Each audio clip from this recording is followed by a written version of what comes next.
नमस्कार दोस्तों, आप सभी का स्वागत है स्टडी लिंक में। और चैनल पर पहली बार आए तो वीडियो को पूरा देखिए और वीडियो पसंद आता है तो चैनल को सब्सक्राइब आप जरूर कर लें।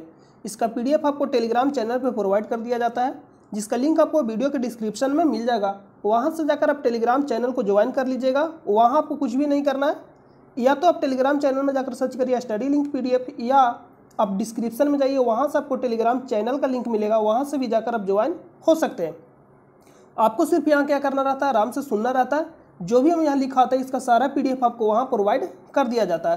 तो आइए हम लोग सीधा वीडियो को शुरू करते हैं। आज का जो पहला प्रश्न है, भारतीय संविधान के संबंध में इनमें से कौन सा कथन सत्य है। आपको बताना है कि भारतीय जो संविधान है उसके बारे में जो कथन दिया गया कौन सा कथन सही है। तो ऑप्शन ए दिया गया, मौलिक अधिकार नैतिक एवं राजनीतिक संस्तुति या संस्तुतियाँ हैं, लेकिन नीति निर्देशक तत्व विधिक संस्तुति या संस्तुतियां हैं। संस्तुति कहने का मतलब होता है सिफारिश या रिकमेंडेशन करना। सिफारिश या इसका अर्थ क्या होता है, सिफारिश, या इंग्लिश में हम लोग बात करेंगे तो क्या होता है, रिकमेंडेशन। तो वो है जो मौलिक अधिकार है, तो हम आपको मौलिक अधिकार के बारे में बता दे रहे हैं और नीति निर्देशक तत्व उसके बारे में बता दे रहे हैं। जो मौलिक अधिकार है, संविधान के भाग 3, जो संविधान है वो कौन से भाग में है, भाग 3 में है। और जो नीति निर्देशक तत्व है ये भाग 4 में है। और जो मौलिक अधिकार है ये 12 से लेकर 35 तक, अनुच्छेद 12 से लेकर कहां तक है, 35 तक।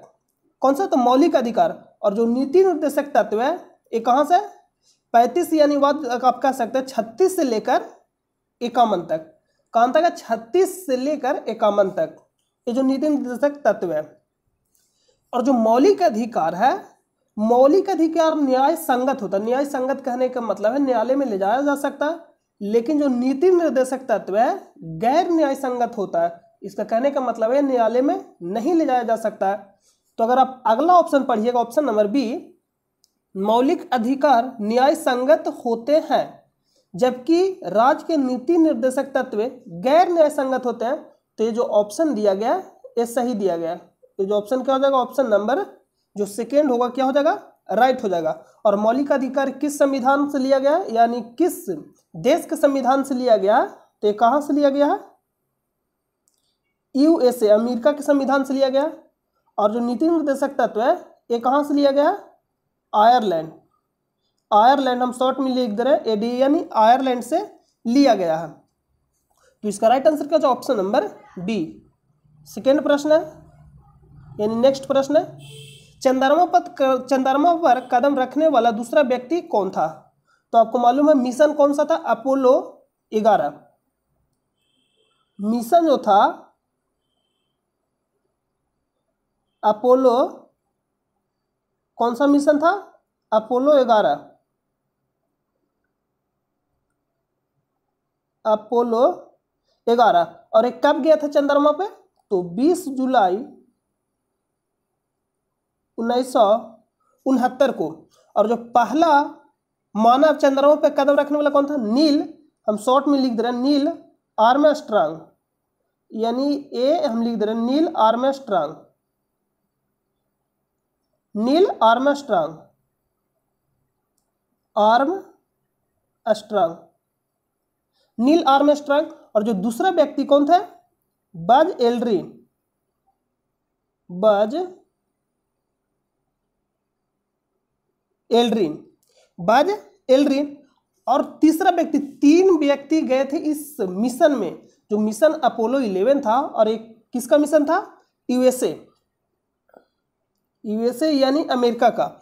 और एक कब गया था, 20 जुलाई 1969 को। पहला व्यक्ति मतलब पहला मानव नील आर्मस्ट्रांग और दूसरा बज एल्ड्रिन।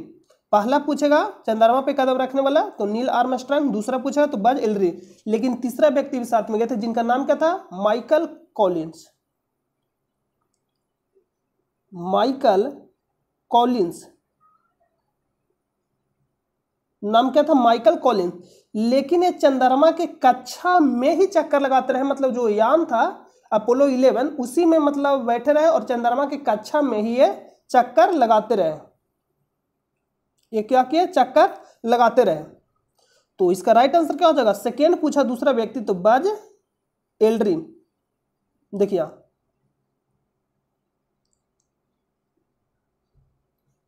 आप यहाँ पे आपको दिखाई दे रहा होगा 20 जुलाई 1969 Neil Armstrong the first person to walk on the moon, और Aldrin Buzz Aldrin second person. और मिशन कौन सा था? अपोलो 11। और एक कहाँ का मिशन था? यूएसए। इसका राइट आंसर क्या हो जाएगा? ऑप्शन नंबर, इस प्रश्न का राइट आंसर क्या हो जाएगा? Option number C. नेक्स्ट प्रश्न पे चलते हैं।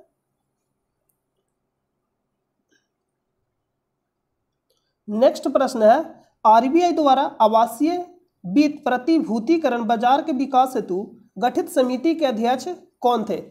तो उनका नाम क्या था? हर्षवर्धन। और आरबीआई जो एक्ट था, आरबीआई एक्ट पूछेगा 1934, स्थापना पूछेगा 1 अप्रैल 1935। राष्ट्रीयकरण पूछेगा 1 जनवरी 1949। और समिति का नाम पूछेगा, समिति, तो समिति का नाम क्या था? यंग हिल्टन समिति। यंग हिल्टन समिति, यंग हिल्टन समिति। तो इसका राइट आंसर क्या हो जाएगा? Option number D. नेक्स्ट प्रश्न है इंटरनेट में डॉट का उपयोग किया जाता है। हम लोग जो इंटरनेट में उपयोग करते हैं, किसका उपयोग करते हैं? तो आप नाम सुने होंगे, packet switch. Option number A क्या हो जाएगा? राइट हो जाएगा, पैकेट स्विच।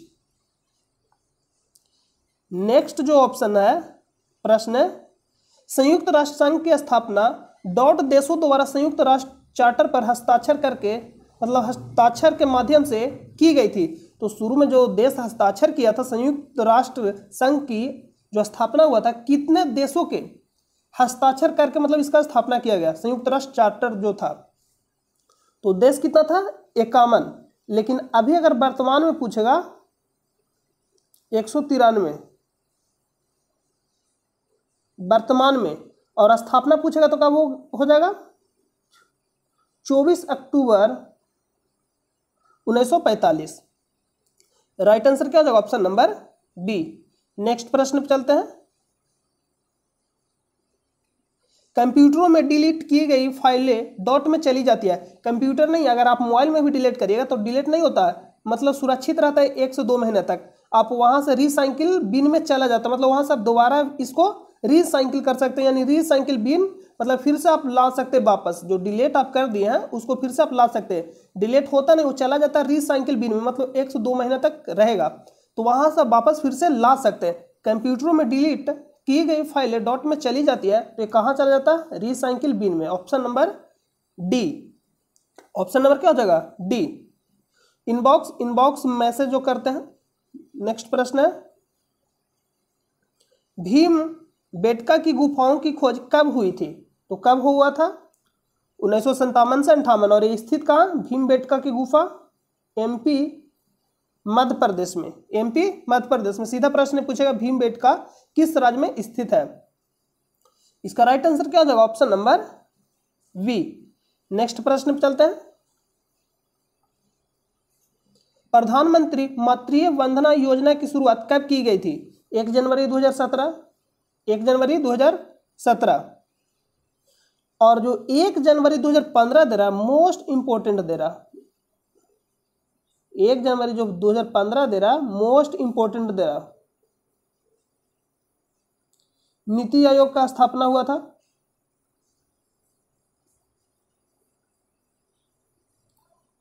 नीति आयोग किसके स्थान पे आया था? योजना आयोग। नोट कर लीजिए, भी प्रश्न पूछेगा योजना आयोग के स्थान पे, योजना आयोग के स्थान पे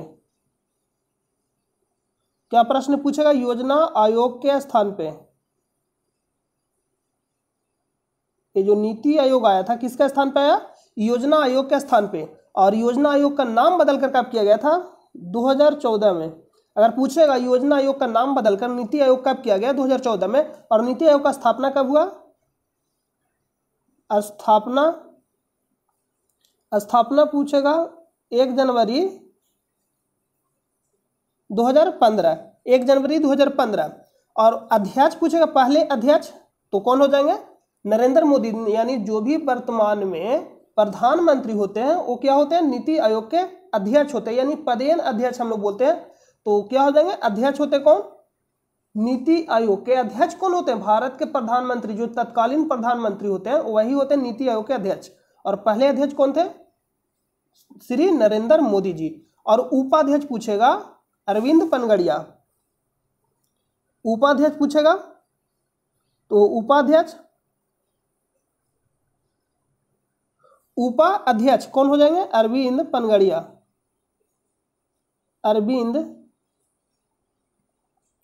अरविंद पनगड़िया, अरविंद पनगड़िया,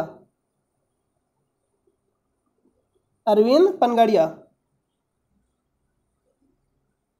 तो इसका राइट आंसर क्या हो जाएगा, ऑप्शन नंबर, इस प्रश्न का आंसर तो ऑप्शन नंबर ए राइट होगा। लेकिन ये आप जरूर याद रखिएगा, मोस्ट इंपोर्टेंट है नीति आयोग। और वर्तमान में सीईओ पूछेगा, वर्तमान में सीईओ कार्यकारी अध्यक्ष अमिताभ कांत, ये भी याद रखिएगा। तो नेक्स्ट प्रश्न पे चलते हैं। भारतीय योजना आयोग का गठन किस वर्ष किया गया था, 1950 में। इसका राइट आंसर क्या हो जाएगा, ऑप्शन नंबर डी, 1950। इसका राइट आंसर क्या हो जाएगा, ऑप्शन नंबर डी, 1950। और 1949 में किसका राष्ट्रीयकरण हुआ, आरबीआई का राष्ट्रीयकरण हुआ था, आरबीआई, यहां पे आरबीआई होगा, आरबीआई का क्या हुआ था, राष्ट्रीयकरण हुआ था। 1947 में क्या हुआ था, भारत आजाद हुआ था, यानी स्वतंत्र। 44वें संशोधन 1978 में हुआ था, 44वें संशोधन 1978, यानी 44वें संशोधन ने भारतीय संविधान के किस अनुच्छेद को प्रभावित किया। तो आपको मालूम होगा कि जो शुरू में मौलिक अधिकार था संविधान में, कितना लागू किया गया था, 7। संविधान में शुरू में जो मौलिक अधिकार था 7 था, कितना था, 7। लेकिन वर्तमान में पूछेगा कितना हो जाएगा, 6। और एक जो मौलिक अधिकार था उसको हटा दिया गया। किसको हटा दिया गया, जो मौलिक अधिकार था किसको हटाया गया, संपत्ति के अधिकार, संपत्ति के अधिकार, संपत्ति के अधिकार, संपत्ति के अधिकार को क्या कर दिया गया, हटा दिया गया। संपत्ति के अधिकार को हटा दिया गया किस संविधान संशोधन द्वारा, तो 44वें संविधान संशोधन द्वारा 1978 में संपत्ति के अधिकार को हटा दिया गया। और हटाकर इसको कहाँ रख दिया गया, तो अनुच्छेद 300 के ए में। और एक कैसा अधिकार हो गया, तो कानूनी अधिकार, कानूनी अधिकार, कानूनी अधिकार, एक कैसा अधिकार हो गया, कानूनी अधिकार, एक ऐसा अधिकार हो गया, कानूनी अधिकार। तो इसको नोट कर लीजिएगा। और वर्तमान में पूछेगा मौलिक अधिकार कितने हैं, 6, और शुरू में कितने लागू किए गए थे, 7। कौन सा मौलिक अधिकार को हटा दिया गया, संपत्ति के अधिकार को किस संविधान संशोधन द्वारा हटाया गया, 44वें संविधान संशोधन द्वारा। कब हटाया गया, 1978 में। किस अनुच्छेद में इसको जाकर रखा गया, 300 के ए। तो इसका राइट आंसर क्या हो जाएगा, ऑप्शन नंबर डी। और ये कहाँ से लिया गया था, अमेरिका के संविधान से लिया गया था। और ये किस भाग में है, किस भाग में पूछेगा, तो भाग 3। और अनुच्छेद कहाँ से कहाँ तक है, तो अनुच्छेद 12 से लेकर 35 तक। नेक्स्ट प्रश्न है, 2011 की जनगणना के अनुसार भारत का जनसंख्या घनत्व कितना है। 2011 में जनगणना हुआ था, 2011 की जनगणना के अनुसार भारत का जनसंख्या घनत्व कितना है, 382 व्यक्ति प्रति वर्ग किलोमीटर। यानी 1 वर्ग किलोमीटर में रहने वाले व्यक्तियों की संख्या को हम लोग क्या बोलते हैं, घनत्व बोलते हैं। तो 382 व्यक्ति प्रति वर्ग किलोमीटर, यानी 1 वर्ग किलोमीटर में भारत में जो जनसंख्या घनत्व है, कितने व्यक्ति रखते हैं, 382 व्यक्ति रहते हैं। कितने व्यक्ति? 382। और पहली बार जनगणना कब हुआ? जनगणना पहली बार पूछेगा 1872 में। पहली बार जनगणना कब हुआ? 1872 में पहली बार जनगणना। दूसरी बार पूछेगा, यानी पहली बार जनगणना सिर्फ पूछेगा 1872 और नियमित जनगणना पूछेगा 1882। नियमित जनगणना पूछेगा 1881। आप इसको एक बार चेक कर लिया, इससे सही होगा। जो अगर पूछेगा पहली बार जनगणना भारत में कब हुआ? 1872 में। किसके कार्यकाल में हुआ? लॉर्ड मेयो के कार्यकाल में। और एक किसके काल में हुआ था? रिपन के कार्यकाल में हुआ था। और एक कब हुआ था? 1881 में। नियमित जनगणना कहने का मतलब है प्रत्येक 10 वर्ष पे जनगणना, 10 वर्ष पर जनगणना। जो अभी हम लोग जनगणना होता है प्रत्येक 10 वर्ष पे, एक कब से शुरू हुआ था? 1881 से। और पहली बार पूछेगा तो 1872 में। और किसके काल में पूछेगा? ये भी प्रश्न पूछा, मोस्ट इंपोर्टेंट प्रश्न है सब सभी है, तो आप इसको नोट जरूर कर ले। नेक्स्ट प्रश्न पे चलते हैं। नेक्स्ट है, सरकार ने डॉट के वनों में स्थित अभयारण्यों को 51वें बाघ आरक्षित क्षेत्र टाइगर रिजर्व का दर्जा प्रदान किया। कहाँ स्थित है? तमिलनाडु में। नाम क्या है? तो नाम आप यहां देख सकते हैं, श्री विल्लापुथुर मेघामलाई टाइगर रिजर्व। एक क्या है? तो द 51वां टाइगर रिजर्व ऑफ इंडिया। ये कहाँ स्थित है? तमिलनाडु में स्थित है। अगर आपसे पूछेगा 52वां टाइगर रिजर्व, 52वां टाइगर रिजर्व, 52वां टाइगर रिजर्व, टाइगर रिजर्व, 52वां टाइगर रिजर्व अगर पूछेगा ये कहाँ स्थित है? 52वां जो टाइगर रिजर्व है कहाँ स्थित है? रामगढ़ विषधारी,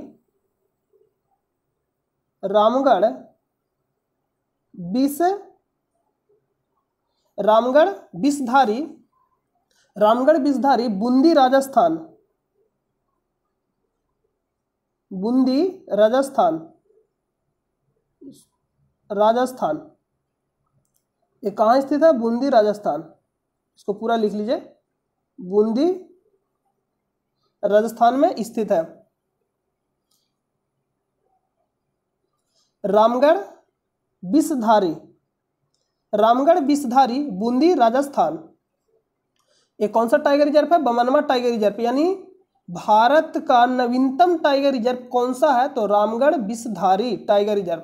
और कौन सा नंबर का? 52वां टाइगर रिजर्व है। कहाँ स्थित है? बूंदी, जो जिला है राजस्थान का, राजस्थान में स्थित है। तो राइट आंसर क्या हो जाएगा इस प्रश्न का? Option number D. नेक्स्ट प्रश्न पे चलते हैं। नेक्स्ट प्रश्न है, अखिल भारतीय मुस्लिम लीग ने लाहौर प्रस्ताव डॉट को वर्ष में अंगीकृत किया गया। ये सीधा प्रश्न पूछ रहा है, अखिल भारतीय मुस्लिम लीग ने लाहौर प्रस्ताव किस वर्ष में अंगीकृत किया? तो कब किया गया था?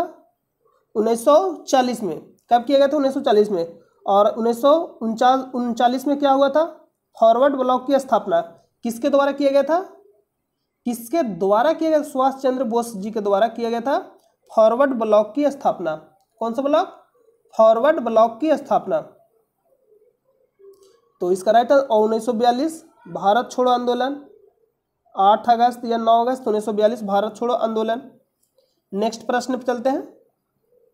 तो नेक्स्ट प्रश्न समाप्त हो गया। तो हम उम्मीद करते हैं कि आपको यह वीडियो बहुत ही अच्छा लगा होगा, और चैनल पे नए तो आप चैनल को सब्सक्राइब जरूर कर ले और अपने दोस्तों पास भी शेयर जरूर कर दे, क्योंकि पढ़ेगा इंडिया तभी तो बढ़ेगा इंडिया। तो आप अपने दोस्तों पर शेयर जरूर करें। और इसका PDF आपको टेलीग्राम चैनल पे प्रोवाइड कर दिया जाता है, जिसका लिंक आपको वीडियो के डिस्क्रिप्शन में मिल जाएगा, या आप सर्च करिए टेलीग्राम चैनल में जाकर स्टडी लिंक PDF, वहाँ से भी जाकर आप ज्वाइन हो सकते हैं। वहाँ आपको ज्वाइन होने से ये फायदा, जो भी हम आपको यहाँ जो भी पढ़ाए या जो भी लिखे बोर्ड पे, वो सारा आपको PDF के रूप में वहाँ प्रोवाइड कर दिया जाता है। और वर्तमान में जो भी पेपर होता है किसी भी एग्जाम का, वहाँ ऑफिशियल पेपर आपको प्रोवाइड किया जाता है। तो आप वहाँ जाकर ज्वाइन जरूर हो जाइएगा।